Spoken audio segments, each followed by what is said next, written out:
escritor cubano, el guionista de Fresa y Chocolate y del cuento de Fresa y Chocolate, siempre que va por ahí siempre le preguntan ¿qué pasará después de que se muera Castro? Siempre le preguntaban eso. Y siempre contestaba lo mismo, porque como es cubano y vive dentro, siempre decía lo mismo, pues creo que habrá un entierro. Bueno, pues entonces, allí los puedo asegurar que, como bien se atestigua en el libro, no pasó nada, pero ni siquiera estos comentarios, no digo ya que hubiera manifestaciones o de duelo o de dolor o de lo que fuera, ¿no? O de alegría, no. La cosa siguió, la gente siguió haciendo cola en los mercados, intentando buscarse el pan o el pescado o la res o la carne de res o lo que sea. Y no. Es curioso, hay una cosa en el libro de Fernando que a mí me gusta mucho y que refleja mucho de lo que es el ambiente, digamos, por así decirlo, de falta de libertad, autoritario, como lo quiera cada uno, que se puede graduar desde la dictadura hasta la dictablanda, que es el juego de las palabras que hay en Cuba, ¿no? El juego con los significados. Es una cosa que en todo un capítulo dedicado a eso, aunque está también un poco desperdigado por otros capítulos, el distinto significado que tienen las palabras en Cuba del resto del mundo que habla en español. Por ejemplo, la palabra orientación. Aquí la palabra orientación, como tú muchas veces recalcas, la palabra orientación es pues si estás perdido, preguntar dónde queda tal establecimiento y más o menos tú te guías. Allí la orientación realmente, si se ha recibido o no se ha recibido una orientación, es que o haces aquello o vas a la cárcel, ¿no? O sea, cuando dice, no, es que la orientación no es que usted puede tener esto o comprar aquello otro. Pues no es una orientación, sino que es un auténtico mandato. Otra palabra que a mí siempre me hace me asombra en Cuba, ya les digo que estamos autorizados a hacer un poco de choteo de la desgracia ajena porque ellos mismos son los primeros en hacerlo, digo porque esta palabra quizás sea más dramática, es lo que en Cuba se llama el faltante. Bueno, pues el faltante pues es cuando falta algo, claro, ¿no? Cuba falta de todo, pero en fin, el faltante. Entonces, en las listas de mercancías que circulan, pues como muy bien recuerda Fernando en el libro, pues llegaron tantos kilos de cebollas o tantas libras de azúcar o lo que sea. Entonces, pues siempre es verdad que siempre puede perderse algo, ¿no? Pero es que en Cuba es una categoría burocrática el faltante. O sea, igual que está el precio de la gasolina, el precio del transporte, comidas de los transportistas, faltante, pero escrito, impreso, ¿no? Porque ya se sabe que va a faltar algo. Entonces, al lado de los precios está el faltante, también llamado merma. La merma. Entonces, pero siempre falta de lo mismo. Por ejemplo, sí. si es una mercancía que se envían a un hotel, pues no suele faltar el pan, lo que falta es el whisky, siempre es el más caro, ¿no? El faltante siempre es lo más caro. Bueno, pues o por ejemplo, a lo que es, claro, en Cuba nadie puede vivir solo de lo que le dan, porque es muy poco. Como dice siempre una frase cubana, que esa no la has puesto, pero a mí me parece que es estupenda, que es que en Cuba se gana muy poco, sobre todo en los trabajos burocráticos, y siempre dicen eso de nosotros hacemos como que trabajamos y el gobierno hace como que nos paga. Y el gobierno hace como que nos paga. Bueno, pues entonces, como realmente no se puede vivir así, pues todo el mundo trapichea. Bueno, pues ese trapicheo, que en otros sitios se puede llamar robo, ¿no? Pues es un poco, allí se llama cambiar de lugar, cambió de lugar.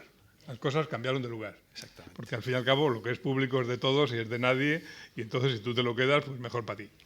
Bueno, entonces, toda esa lista de palabras con otro significado que el que viene en el diccionario, que está muy repetido en el libro, a mí me parece un tema muy curioso, aparte de ese que dices tú, que es muy cubano, del plan camarioca, que es que hay pero no te toca, y el plan escambray es que hay que no te toca, no hay, que ¿no? te toca pero que no te hay. toca pero no hay, ¿no?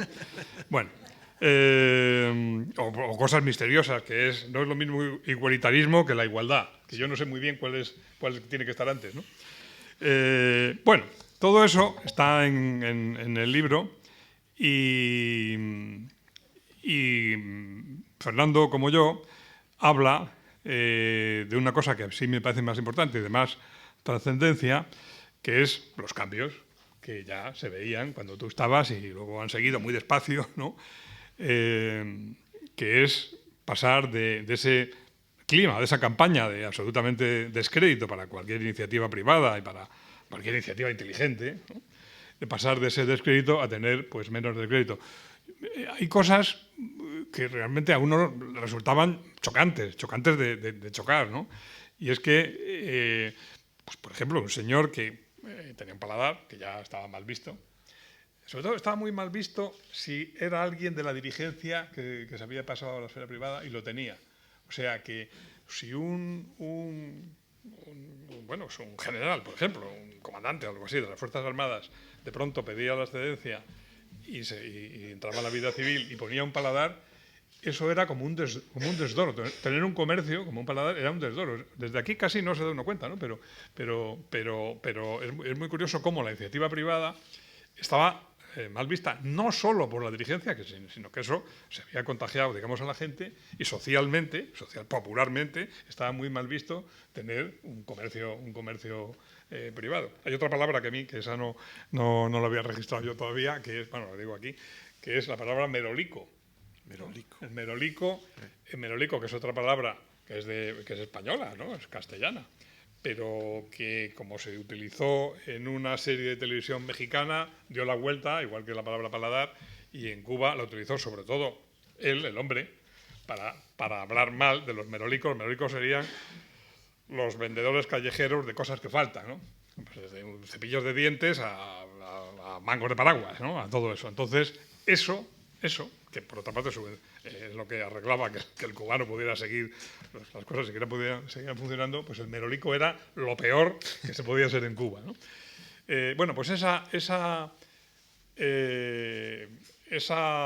sensación que se había logrado contagiar a lo largo de tantos años, digamos, de adoctrinamiento ideológico, de que la iniciativa privada es mala, va a costar mucho darle la vuelta a eso, ¿no?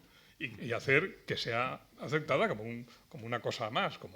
Y el ejemplo que iba a poner era un hombre que tenía un paladar, que tenía dinero, había hecho dinero y había comprado, recuerdo, cuadros de pintores emergentes cubanos. Y luego, después de coleccionarlos, pues los había querido llevar a México, que tampoco pasa, que aquí todo el día se hacen exposiciones en el extranjero, y había sido detenido y metido en la cárcel, ¿no? El hurón, el hurón, el dueño del hurón, del hurón azul. El hurón azul. El hurón azul. Bueno, entonces, es curioso, ¿no? Porque en otro país, a un hombre que protege las artes locales, se le suele darle una condecoración, ¿no? Y allí se le mete en la cárcel, y además, debo decir, porque todo hay que decirlo, porque no vale solo con reírse del régimen cubano. Además, es que está mal visto por la gente, ¿no? Bueno, dar vuelta a todo eso, supongo que hará falta un tiempo. Fernando, pues como cuenta hacia el final del libro y desde el principio, también pues recibió un buen día. Las señales allí nada es porque sí, sino primero te avisan, ¿no? Por el método de que en un régimen autoritario casi todo está prohibido, ¿no? Pero no se usa la prohibición, pero un día sí se usa. Y recibiste varias señales de que te estabas mandando informaciones que no eran del gusto de las autoridades. No es que le echaran, así de buenas a primeras, sino simplemente pues no le renovaron el permiso. Y como sin permiso no se puede estar allí, pues eso, tú deduces lo que sea, ¿no? Pero ellos no te han echado. Bueno, pues recibió esas señales después de recibir unas cuantas, y evidentemente pues aquí lo tenemos con el libro del que ahora nos va a contar cosas, ¿no? Es curioso sobre esto de la libertad de prensa, porque en Cuba la palabra, o sea, hablar de la frase o decir la frase libertad de prensa siempre es muy confuso, porque si hay libertad, ¿no? Y como al final casi todos los regímenes autoritarios se parecen, o todas las dictaduras se parecen, para decirlo claramente. A mí hay muchos tics del régimen cubano que me recuerda la dictadura nuestra, ¿no? Ya sé que no son comparables por muchas razones, no hay ni mejor ni peor, pero simplemente no son comparables, pero hay muchos tics, muchas actitudes que sí se parecen. Y seguramente los más viejos del lugar, que están aquí, quizá se acuerden de cuando Franco hacía declaraciones a la prensa extranjera, que es cuando uno se enteraba de las cosas que pasaban aquí, porque hacía declaraciones del jefe del Estado. Entonces le preguntaban si en España había libertad de prensa. Y él decía, mire, es que aquí tenemos un problema, contestaba Franco, como contestan allí los de la oficina de prensa esa que no te renovaron el permiso. Entonces contestó una cosa pintoresquísima, como se contesta siempre en estos regímenes, que hace juego con las palabras estas que digo yo de significado distinto, y dijo, no, es que no podemos tolerarlo porque si no aquí se criticaría a los gobernantes extranjeros y no podemos permitirlo que se critique a los gobiernos amigos. Claro, te quedas boquiabierto, ¿no? Bueno, pues esa clase de ti que se repiten en todas las actitudes autoritarias son las que de una manera, ya digo que estupenda, y mezclando siempre pues lo íntimo, lo emocional, con lo político, muy bien mezclado, ese libro de Fernando que termina con una frase que a mí me parece que resume un poco el libro, que es que Cuba es una rareza, pero es una rareza inolvidable. Fernando, tú eres el autor del libro y en el libro seguramente no has contado todo, no porque no puedas contarlo ahora, sino simplemente porque tampoco se puede meter todo Cuba en una cajita. Pero lo que sí me gustaría que nos contaras es un poco, al final, ese sabor agridulce que tiene el libro, porque es un sabor agridulce de un sitio maravilloso y al mismo tiempo lleno de problemas. ¿Tú sigues teniendo esa idea de Cuba como un sitio dulce amargo? Absolutamente. Antes de responder, quería agradecer a Casa América, a ti, darte la enhorabuena, porque desde que yo te dije, te propuse esto y tú aceptaste encantado, hasta ahora pues te han nombrado de académico. También quiero agradecer a la gente que estaba en Cuba conmigo y que ahora me acompaña también, y a la que está conmigo en otros ámbitos y ahora aquí.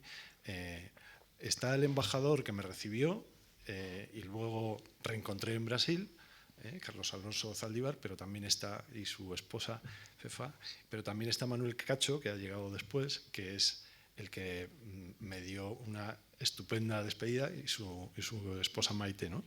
Esta gente de mi familia, bueno, muchísimas gracias a todos. La sensación agridulce, yo he hablado de surrealismo tragicómico en la presentación del libro, y es eso es el choteo. El choteo también se me ocurre que es como la ironía del sur, y es parte del ingenio que los cubanos le ponen a la vida para superarla, pero es reírse de las cosas con un fondo escéptico, con un fondo de descreimiento, a veces de desesperanza, y de no fiarse, pero al fin y al cabo es ironía, y eso es mejor que la amargura pura y dura, ¿no? Eso es lo que ellos, la mayoría de ellos, hacen en su vida, o al mirar su propia vida, te lo contagian, pero al mismo tiempo, pues es un material literario y yo intento transmitirlo con todo el respeto, ¿no? Pero claro, hay que insistir en que los cubanos lo pasan muy mal, pero si quieres retratar un país, lo tienes que retratar con todas las consecuencias, y no tiene desperdicio las cosas que ellos dicen, ¿no? La primera que... Ahora te veo, Charlie, y la primera... el primer ingenio, la primera metáfora excelente que yo aprendí de Cuba me la enseñó Charlie, que era cómo los arquitectos de La Habana Vieja llaman a los edificios que aquí llamamos en ruina, ¿no? Pero que están a punto de caerse, pero nadie sabe muy bien por qué, siguen en pie. Y es la estática milagrosa. Entonces es una clasificación oficial de los edificios de La Habana Vieja. Pero es que, claro, eso es la vida de los cubanos, ¿no? Es una expresión que vale para todo. Pero bueno, tú has puesto aquí algunos ejemplos y casi es interminable, ¿no? Esto del robo, el robo al Estado es una cosa muy, muy común, y ahí se explica con hechos reales cómo, bueno, pues un señor que instala una valla a un empresario extranjero, le pone un precio ridículo, y dice, pero bueno, esto será robado. Y dice, no, robado es una mala palabra. Esto es el desplazamiento de las mercancías. Claro, ese es el socialismo, porque usted esto no se lo va a llevar a España, ¿no? ¿Verdad? Eso se queda aquí. ¿Y qué más da que esté en el almacén o que esté en su casa? Si es del gobierno, Es de todos. O sea que es una... tú lo has dicho muy bien.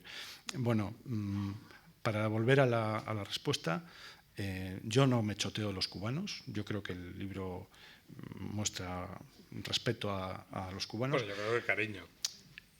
Cariño, admiración, un poco de pena también. No es un libro centrado un poco en lo de siempre. Hay la política está en todo. Había unos cambios, formaba parte de mi trabajo, forma parte del libro. Pero yo quise llevar la Cuba que a mí más evocadora me parecía y que se me ocurría que era la Cuba que merece la pena ser contada, que es la de la gente, sus historias, la vida cotidiana, cómo ellos van cosiendo todos los rotos de un país muy estropeado realmente, ¿no? Desde la calle rota hasta la economía rota, hasta las familias rotas. Y tú me decías... Eso está en el libro. Eso está en el libro. Está, es que yo creo que es así, ¿no? Y uno hace lo que puede por retratarlo. Tú dices... no es que voy a discrepar, pero lo del amigo de Cuba y el amigo de la revolución es muy cierto. Yo me considero un amigo de Cuba. Ahora bien, a los periodistas, que efectivamente allí trabajábamos en un ambiente, y yo creo que los diplomáticos también, como un poco, como es todo en Cuba, como pretérito, ¿no? Como de años pasados, como que has visto en las películas, pero no te imaginas luego esos cócteles, esas cosas, en esos jardines impresionantes, tan en contraste con la vida real cubana, pero es que es así, con esas palmeronas, esas piscinas y tal, y es como un poco neocolonial, para bien y para mal, ¿no? Tampoco lo pasábamos mal, la verdad, pero bueno, nosotros estábamos en un lugar y ellos en otro. Bueno, los periodistas, en realidad, querido Manuel, no éramos ni amigos de Cuba ni amigos de la revolución para ellos, éramos periodistas, es decir, gente a controlar, ¿no? Y efectivamente tiene parecidos con el franquismo, entre otros el de la denominación de la muerte, de la posible muerte, ¿no? La futura, segura, probable muerte de este señor, del Uno, también le llamaban el Uno, y es el hecho biológico. El hecho biológico, que se utilizaba yo creo que con el franquismo y se utilizaba aquí. La muerte de Fidel es una cosa muy brusca, ¿no? No se puede decir. Y tampoco quiero yo que parezca, oye, es obvio, ¿no? Pero parece que la corresponsalía era una corresponsalía necrofílica. Iba a hablar de la muerte de Fidel. No, bueno, pues vamos a hablar de las consecuencias, ¿no?, de la muerte de Fidel, que ahora es un hecho no solo para los cubanos, sino yo creo que en general ha perdido relevancia, ¿no? Pero es cierto que cuando él traspasó oficialmente el poder, ahí la gente... bueno, ya, ¿no? Y en la tele no daban nada, lo cumplido y tal, y a nosotros, oye, tenemos que hacer 7 páginas, la CNN como loca, y ahí nada, oye, es verdad, es increíble. En fin, sí, agridulce. Y la pregunta es inevitable, como le hacen el pobre en el Paz cada vez que sale de su país. Bueno, el choque después del hecho biológico, no solo el hecho biológico de Fidel, sino también de Raúl, cuyo relevo parece que va a ser dentro de 4 años, ¿no? Si se vamos, seguramente cumplirá con lo que él mismo que se va, y llegará evidentemente otro que ya prácticamente se sabe quién es, de su misma cuerda, por decirlo así, pero dado el relevo que ha habido a veces tan brusco de herederos, ¿tú qué crees? Esta pregunta de qué crees que va a pasar después es una pregunta retórica, pero casi obligada. Va a haber transición, palabra que, por cierto, allí hay unas palabras que tienen un significado doble. La palabra transición allí simplemente no se puede pronunciar. No. La palabra transición, aunque sea la transición por un pasillo, pero no hay transición. La palabra transición está borrada. Pero ¿tú crees que va a haber una transición? ¿Tú crees que va a haber un relevo? ¿Cuánto tiempo va a durar el heredero de un régimen? Ya se sabe que ellos mismos, por una cuestión casi histórica, personal y moral, más que política, no se van a dar el relevo a sí mismos, es decir, ellos no van a hacer las reformas de traer una democracia porque no pueden. Pero ¿tú qué cálculo haces del día del después de...? Aquí yo creo que voy a ser un poco decepcionante, ¿no? Porque los periodistas, y por cierto quiero saludar también a Enric y Albert, que han venido en representación de mi periódico, los periodistas tendemos a caer demasiado en la tentación de hacer profecías, ¿no? Y con Cuba es especialmente difícil. Yo creo que es mejor plantear escenarios y realidades, ¿no? Yo en Cuba y en otros sitios he aprendido a atarme a los hechos, ¿no? Porque con eso no te confundes. Aunque los hechos, depende de cómo los vea uno, siempre tienen algo subjetivo. Aunque en Cuba a mí me echaron porque no era objetivo, decían ellos, ¿no? El hecho es que ha empezado una transición económica. Y el hecho es que Raúl Castro es un hombre muy pragmático, muy ordenado y que seguro que va a cumplir su palabra de irse en 2018 y pasar el relevo. La fuerza que tiene el Partido Comunista después de un rodaje de casi 60 años, los intereses internos, políticos, vivenciales, sociológicos, digamos que frenan la tendencia a esa palabra prohibida que sería la transición política. Y yo lo que sí veo es el escenario de que puede adelantarse la reforma económica, como está ocurriendo, a posibles cambios políticos, que la influencia de Estados Unidos es absolutamente determinante, como estamos viendo. Europa va a tener un papel, yo creo que mucho menor, ¿no? Aunque puede tener su función, y espero que tenga más de la que ha tenido en los últimos tiempos. Pero hablando de escenarios, existe el peligro claro de, como hemos visto, y ya no es profecía, sino historia, como hemos visto en otros casos, se mezcla lo peor del socialismo con lo peor del capitalismo, ¿no? Y entonces hay un aumento de la desigualdad por acumulaciones de capital, más allá de lo que puede contener el régimen. Hay formación de grupos en la delincuencia, hay más corrupción y ahora se contiene de alguna manera, pero cuando se acumula capital eso es un caballo desbocado. Bueno, me refiero a que puede ocurrir lo que hemos visto en Rusia y lo que vemos un poco en China. Más allá yo no me atrevería a decir, porque hay demasiadas fuerzas, demasiados parámetros tirando para un lado y para otro, ¿no? Es difícil saber cuándo puede levantarse el embargo, por ejemplo, porque si tú te pones a hacer cuentas como las hacemos aquí, pues los republicanos tanto, los demócratas tanto, no es nada sencillo, porque hay muchos republicanos que están interesados en alimentar el comercio, la relación comercial, porque es que Cuba es un cliente muy bueno, no son muchos, pero son un cliente. Tú le puedes vender 3 millones de uniformes, como hacen los chinos, a Cuba, a un tío, que le levantas por teléfono, oye, te mando los... O al revés, ¿no?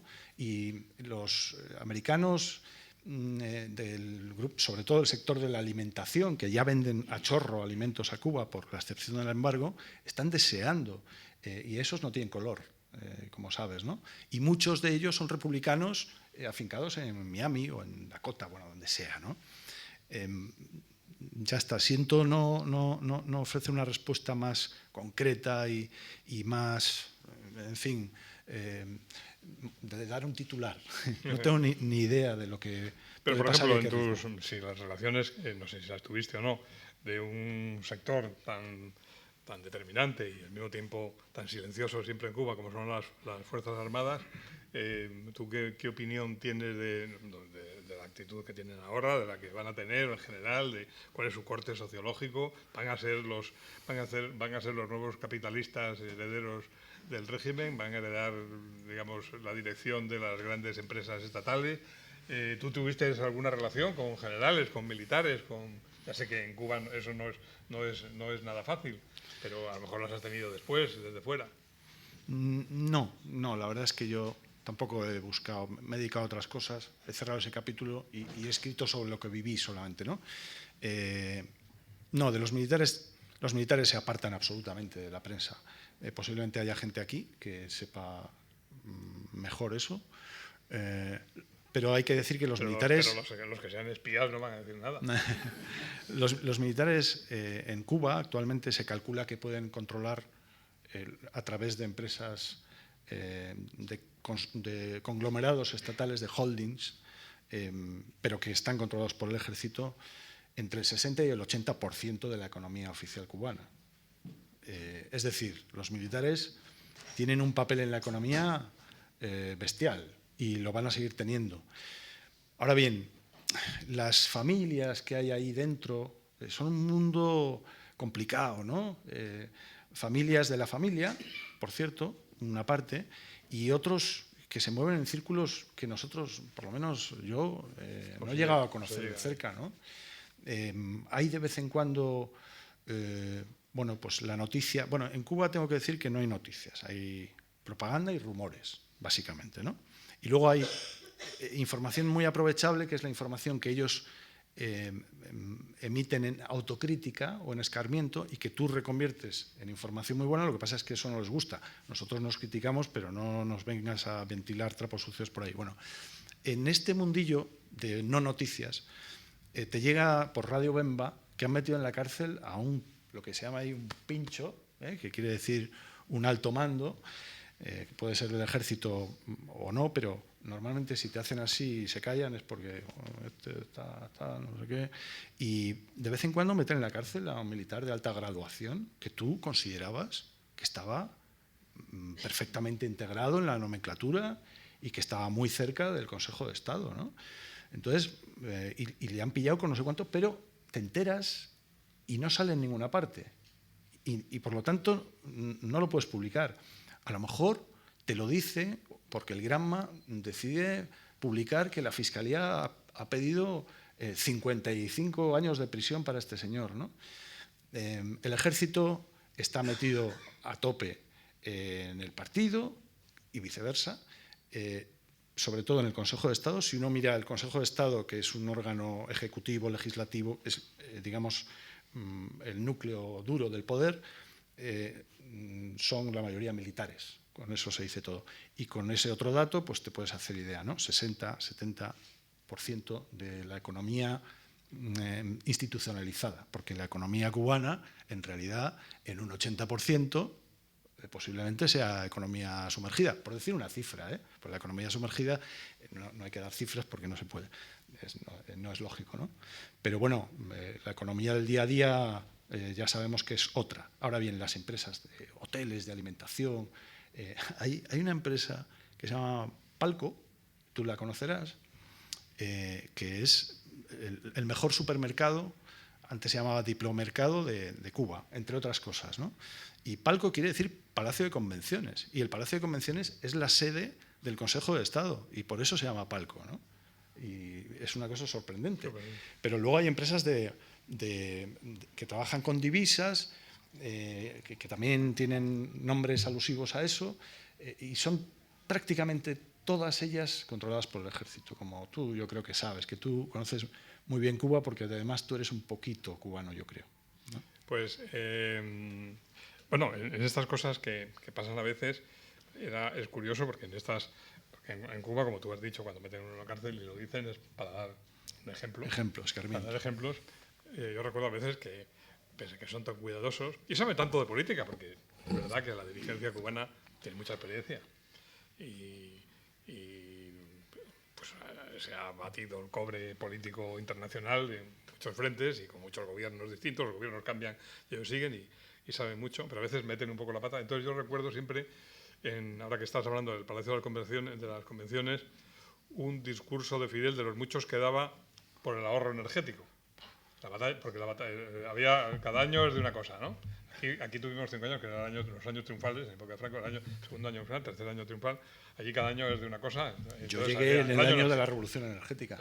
Sí. Bueno, entonces, la revolución energética es sobre todo cuando no hay revolución ni hay energía. Entonces, siguiendo esta cosa de la ausencia de significados, y yo recuerdo un discurso de Fidel tremendo, por el ahorro energético, y con dejar las bombillas encendidas, los bombillos encendidos, ¿no? Y que no se podían tener muchos bombillos en casa encendidos, que había que pagar, si vas al dormitorio había que pagar de la cocina, así. Y es curioso porque, como eso lo transmitían en directo, todos los que estaban allí levantaron la vista hacia el Palacio de las Convenciones donde había 1 millón de bombillas, ¿no? Pero eso no cuenta. Y este hombre, entonces, que es muy listo y muy rápido, también miró para arriba y dijo, no, pero esto lo pago yo. Cosa misteriosa, porque allí no se hablaba de quién lo pagaba, sino del ahorro, ¿no? Bueno, o sea que a veces también se escapa alguna. Bueno, esto del ahorro energético es una cosa tremenda porque, bueno, primero, Cuba es el primer país del mundo en muchísimas cosas, porque hay que decir que Cuba es el país de los récords. Ellos tienen a gala ese carácter de vanguardia, y no lo digo por hacer publicidad, sino que ellos llegaron antes que nadie, y sobre todo que España, a muchas cosas. Por ejemplo, y es verdad, el ferrocarril llegó antes allí, aunque lo pusieran españoles, que a España. ¿Perdón? Era España. Sí, tienes razón. Pero bueno, ellos eso no lo dicen ni lo van a decir. Ya tú sabes. Pero sí, es cierto, era una provincia, ¿no? Prácticamente. La televisión. La televisión. Y luego la televisión en color. Pero es que hasta el chicle se masticó antes que en España. Y todo es antes que... Y el aire acondicionado, en el Hotel Riviera, el primer aire acondicionado de toda América Latina. Y todo es así, ¿no? Entonces el ahorro es parte de eso. Y Cuba es el primer país de la Tierra, del mundo, del planeta, en instalar todos los bombillos ahorradores. Ahí en las bombillas de bajo consumo se llaman bombillo ahorrador.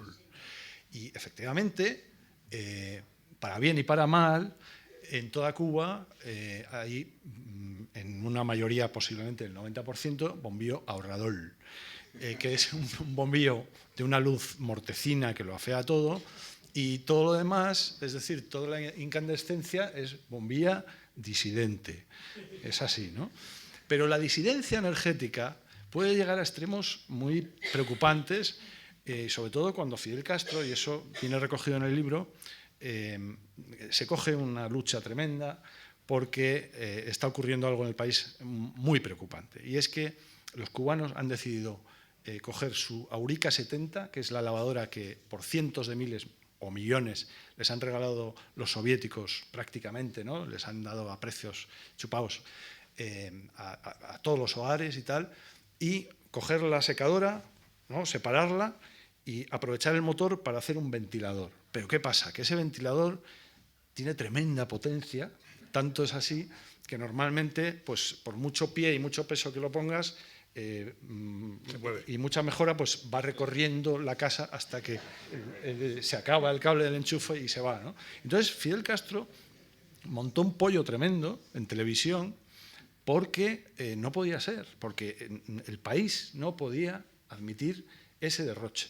Pero es que además había otros problemas porque los cubanos estaban un poco hartitos de darle a la bicicleta, con además, no problemas alimentarios, pero con la nutrición justita. Ya sabes que estos regímenes cuentan las calorías, ¿no? Las calorías y la proteína. Entonces la proteína y la caloría, para subir algunas cuestas de La Habana, no llegaba. Entonces, ¿qué hicieron los cubanos? Pues cogieron los motores de las fumigadoras contra el mosquito del dengue, ¿no? Que todos los cubanos saben que se llama Aedes aegypti, que es el enemigo número 2 de Cuba, después de los americanos. Y cogieron esos motores y con su ingenio impresionante los convirtieron en el motorcillo de una bicicleta convertida así en ciclomotor, llamada Rickinbilly. No recuerdo, no pude encontrar por qué se llamaba Rickinbilly. Entonces, claro, los Rickinbillys por aquí, las lavadoras Auricas tal, encima los médicos recetaban, que es otra cosa que se cuenta, como hidroterapia, el programa de prelavado de la Aurica 70, de tal manera que yo me encontré con un señor con la mano metida en la lavadora, que no podía atenderme en un paladar porque estaba, él se está dando una sesión de hidromasaje ahí, de hidroterapia, y tenía la mano en la lavadora, ¿no? Y el mismo señor luego me enseñó orgulloso pues, su ventilador, y luego ya aprendí cómo con la televisión, el televisor Krim ruso también, el que daba los muñequitos, los dibujos animados rusos, del cual estaban hasta las narices todos los cubanos, lo convertían en la caja de un aparato de aire acondicionado consistente en el ventilador de la Aurica, una caja con hielo y ese televisor con unas lamas de madera o de lo que pudieran y tal, y ese aire acondicionado, tremendo frío, tremenda frialdad que da ese aparato. Y bueno, y ya pues el cazo eléctrico que también distribuyó Cuba por millones. ¿Y en qué lo convirtieron? En calentador de agua de la ducha, mi hermano. O sea, esto es desesperante porque el país no puede asumir este derroche de electricidad, y con eso cogió mucha lucha el comandante en jefe, porque además los cubanos pues, tenían una cultura del subsidio, que esa era la clave, y dejaban todo abierto, el agua, derroche, toda la luz encendida por todas partes, hasta que En Cuba se dieron cuenta de que eso costaba mucho dinero, ¿no? Y de hecho sigue costando. Y en Cuba todavía hay apagones, realmente, ¿no? Lo que pasa es que no son apagones organizados, sino como cuenta una película que yo también recomiendo, que es El regreso a Ítaca, en el año 2014, pues, por ejemplo, y cuando estábamos nosotros, inadvertidamente, inopinadamente y sobre todo sin previo aviso, se apagaba la luz. Bueno, volvemos a lo de antes. Todo esto es tragicómico, porque es muy gracioso, muy divertido, habla del ingenio y habla de la necesidad, ¿no? Me enrolla un poco, pero... No, está bien. No. Estamos encantados de oírte, que es lo que también se cuenta en el libro, más detalladamente. Y tú, la población cubana, como tú dices en el libro, y además es todavía una de las grandes esperanzas de los que creen en el régimen desde fuera, pues hasta hace poco tiempo, por lo menos, en educación y en sanidad cada vez peor, pero en fin, educación y sanidad es una población preparada, ¿no? Tiene sin estímulos, pero culta, de cierta manera, porque entre otras cosas no hay mucho que hacer y la cultura es una forma de liberarse. Están al día, porque de una manera u otra se entienden, tienen muchos libros, los libros son muy baratos y la obligación es obligatoria, y no hay analfabetismo como hay en otros sitios de Centroamérica o de México o de Sudamérica, lo que sea. ¿Tú crees que la actitud de los cubanos, de la posible mano de obra del futuro, la preparación, ¿tú eso cómo lo ves? ¿Cómo crees que esa población se va a tomar los cambios, la vida competitiva de una sociedad muy competitiva? Y el que quiere competir se va fuera, ¿no? Pero algunos volverán. Pero tú, sobre todo, de los cubanos de a pie, ¿te parece que es gente intelectualmente o técnicamente preparada? ¿Es gente con estudios? Yo eso no lo tengo muy claro, no lo sé. Verás, yo creo que no es tanto como ellos dicen, pero sí es más que en países del entorno, por ejemplo. Yo me di cuenta de eso en dos momentos. Uno, cuando me tocó ir, como yo era corresponsal en Cuba y en el Caribe, que suena muy bien, pero luego, vaya, bueno, pues vi lo que... Yo hice una visita forzada por trabajo al infierno, realmente, que fue el Haití después del terremoto, en enero de 2010, ¿no? Entonces, bueno, sin haber buscado la comparación, pues me vi con un contraste muy llamativo, casi rompedor para mí, que era el de una población completamente destruida ya antes del terremoto, pero después de un terremoto con más de 100.000 víctimas, imagínate, ¿no? Y entonces la contradicción era que en Haití había abastecimiento de todo, y unos días después del terremoto había internet, ¿no? Ahora, Haití tiene unas tasas de mortalidad infantil y unas tasas de analfabetismo impresionantes, y de esperanza de vida también africanas, porque Haití es un país africano fallido en mitad del Caribe, por decirlo de una manera un poco esquemática, ¿no? Y entonces ahí también aprecias, dices, joder, los cubanos son realmente gente formada. Este ingenio que ellos tienen no solamente para hacer cosas, sino para fabricar imágenes, metáforas, palabras, para expresarse, demuestra que tienen una formación importante. Y yo creo que la tienen. Lo que pasa es que eso también lo noté. El segundo escenario sería cuando me destinaron después de la expulsión a Brasil. Brasil, un país teóricamente muy pujante y tal. En comparación con los cubanos, la gente de la calle, bueno, parecía bastante menos formada. Y los índices también lo dicen, pero lo notabas, ¿no? Lo que pasa es que en eso ha habido mucho cambio. Hay una gran formación, hay mucha gente formada para algo que no ha utilizado en su vida, por ejemplo, ingeniero. ¿Ingeniero de qué? Pero si es que no hay ninguna obra de ingeniería. Ahora se está haciendo el acueducto, que es la red de aguas de Santiago, o arquitecto, pero si es que no se construyen edificios. Entonces, bueno, pues el triunfo laboral y profesional de un cubano, lamentablemente para muchos, por el guaniquiqui que llaman allí, es camarero o botones del Meliacoiba. Hasta el punto de que hay chistes. Dicen, no, este dice que es camarero del Meliá, pero está borracho, en realidad es médico, el pobre, ¿no? Bueno, pues la formación, a veces para no se sabe qué en lo profesional, es formación. Y ha producido una gente mucho mejor preparada que en el resto de América Latina, creo yo. Ahora bien, Fidel Castro, en una de sus ideas geniales, creó una cosa para combatir la fuga masiva de maestros, una profesión muy dura, de la que se escaparon muchos, y es la figura del maestro emergente, que básicamente, y por resumirlo de manera esquemática, es que un chico de 18 años da clases a un chico de 17. Eso es un desastre total. La educación en Cuba ha empeorado, se ha deteriorado. Las generaciones nuevas están menos educadas y yo creo que están peor educadas un poco en todos los sentidos. Es una sensación a lo mejor un poco carca, pero no tienen ni la ilusión ni la creencia, digamos, idealista y bien intencionada que tenía la gente antes. Son mucho más pragmáticos. Eso no quiere decir que sean peor gente, pero también tienen peor formación y, de todos modos, yo creo que con todo ellos están mucho mejor formados que en cualquier país en esas circunstancias económicas, que saldrán adelante y, sobre todo, que es que ellos han desarrollado una capacidad para resolver las cosas en todos los sentidos impresionante. Entonces, no se les va a poner nada por delante que ellos no puedan superar, creo yo, porque son muy hábiles, además. Esto es muy genérico, muy general. Hay gente ignorante, hay gente que no sabe hacer nada, como en todas partes, pero son especialmente ingeniosos en el más amplio sentido. El ingenio, yo lo digo en la definición de la Real Academia al principio, tiene muchas connotaciones en el diccionario, ¿no? Es inventiva, es ingenio, es una creación, ¿no? Una fábrica, y es gracia y chispa. Con gracia, con chispa, con capacidad para ir superando las adversidades, con todos los ingenios y con esa formación que es mejor que la del resto, yo creo que sí saldrán adelante.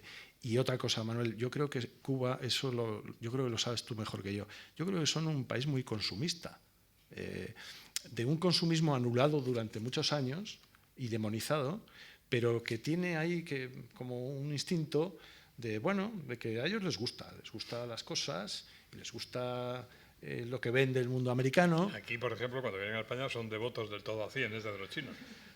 Yo creo que les gustan mucho las cosas. Y además, como ven películas americanas todo el día, porque no existe la propiedad intelectual y por lo tanto lo piratean todo, pues están viendo permanentemente cosas que les apetecen, ¿no? Entonces, ¿tú no crees que se cumplirá esa profecía, esa maldición, mejor dicho, que yo le oí una vez en directo a un dirigente, por cierto, un dirigente luego defenestrado, pues que fue junto con uno que se defenestraron junto con Laje, pero que era una persona muy joven, muy inteligente, ¿no?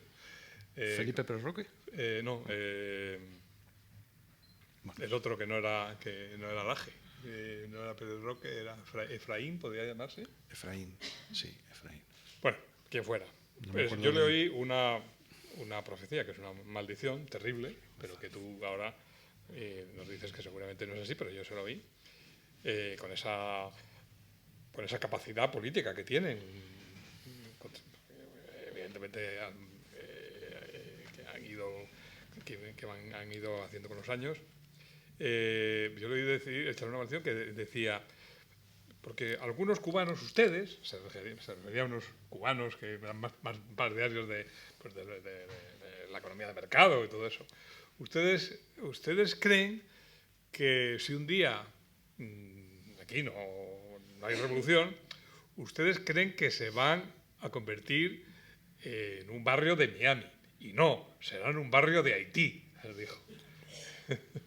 Eso se lo oí yo. Espero que no sea ni lo uno ni lo otro, que sea un barrio de Cuba, ¿no? No, pero no, quiero decir, no lo sé. Lo de Haití yo espero que no, por Dios, eso es lo peor.